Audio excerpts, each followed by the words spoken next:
In New Zealand, 1967, George McCannon opened an amusement park for children and teens, calling it Thrills and Fun Amusement Park. The park was an instant hit for locals. The nearby forest was unaffected by its building, so locals saw no problem of its opening. No expense was paid in the building of the park, even being rated by local newspapers a local Disneyland, so it was a shock to all when they abruptly closed down in 1981.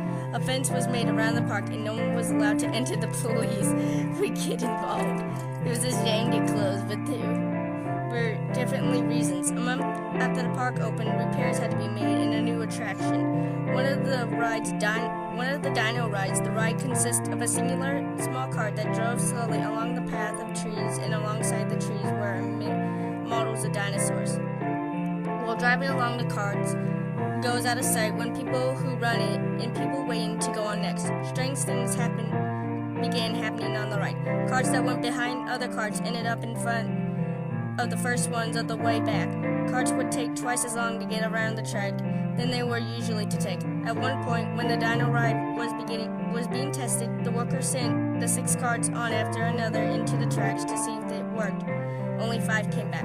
But the strangest thing about the ride was that people on the carts seemed unaffected by what was happening. They didn't even seem to notice that sometimes carts that went behind them ended up in front of them when they came back. Another possible reason was the sky coaster. Parts of the tracks on the roller coaster would randomly break. This was strange because the sky coaster was made of steel.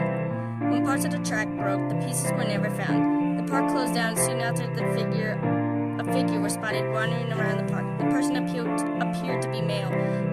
He had dark black hair that seemed to be spiked with gel. The person looked around 20 years of age, quite young. This man had been spotted in the background of some family photos from the park.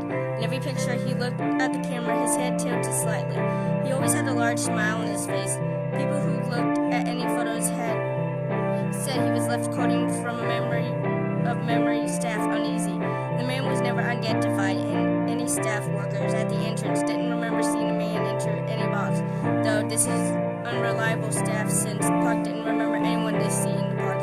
In security footage, it showed a man going on to 2 rides, the dino ride and the sky coaster.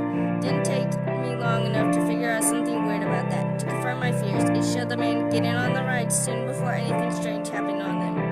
Security footage never showed the man getting off either ride, but as I suspected, no one noticed the thing at the time. The reason the park closed down was because of the death of a 14-year-old boy.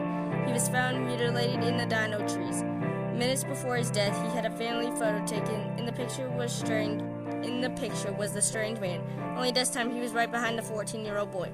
The strange man had the same look on his face as he did in every other photo he was in, his head tilted in a horrible grin.